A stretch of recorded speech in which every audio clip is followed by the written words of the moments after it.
Meron tayong kinakalikot ngayon, itong Sharp na ito, 60 inches ito.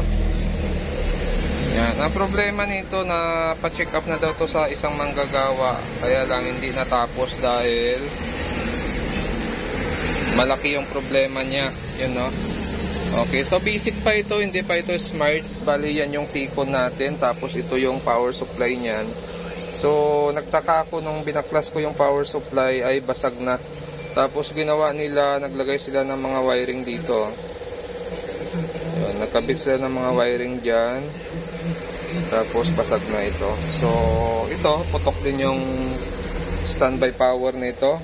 Putok na yung IC. So negative na ito sa repair. Bugbog na yan, basag na siya. So tinry ko lang kung buo pa yung panel nito. Tinesting ko muna yung panel. So yung ganitong panel or yung ganitong T-con ay makikita natin, ito yung mga signal natin. Yan, lahat yan mga signal yan. Tapos yung positive nito hiwalay kasi ito yung supply ng ating T-con.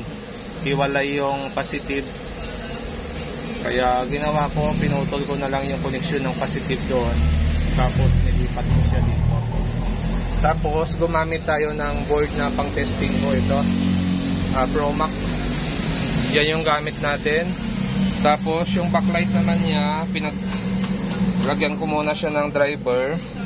Pinagana ko muna yung backlight niya para makita lang natin kung buo pa yung panel nito. Yan, meron na siyang backlight. So ito, kita nyo ba? Nagkaroon siya ng display. Ibig sabihin, pwede siya i-convert sa ibang board. Pwede siya gawan ng paraan para mapagana yung unit gamit ang ibang makina. Yun no? Okay. So pwede pala ang ganitong panel. Ano, buo pa oh. Okay. So pwede ito.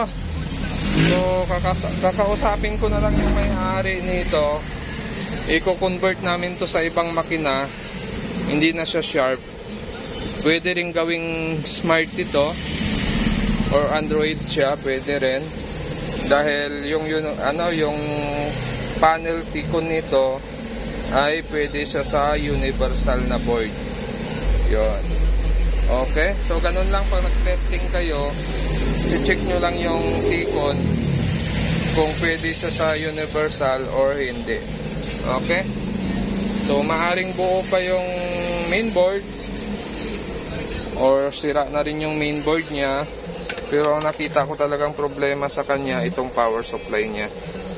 Yan, so ito ang nakita kong problema. Kaya lang nabugbog na rin yung unit natin sa unang gumawa nito. Okay, so ganun lang, pag nag-test lang kayo, pwede pala yung ganitong T-con. Yung ganitong T-con ng Sharp ay pwede siya sa may universal board.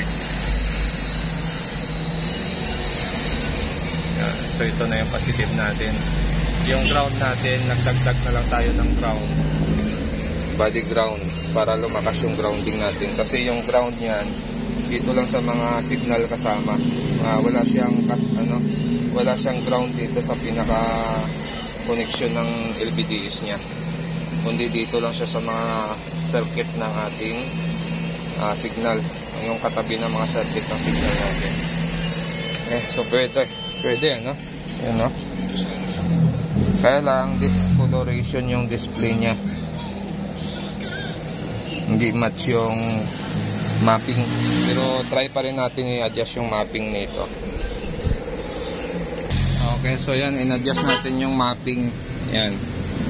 So nag-okay na yung kulay nito.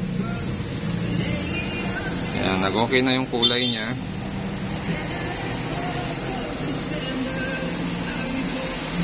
Pero mayroon na pala siya isang one line. May isa na siyang one line. So negative na ito sa gawa, no? Kung ipapagawa ng may-ari ito, hindi na rin kagandahan kasi may guhit na siyang isa. Dadami pa kasi yan. So negative na rin yung panel nito.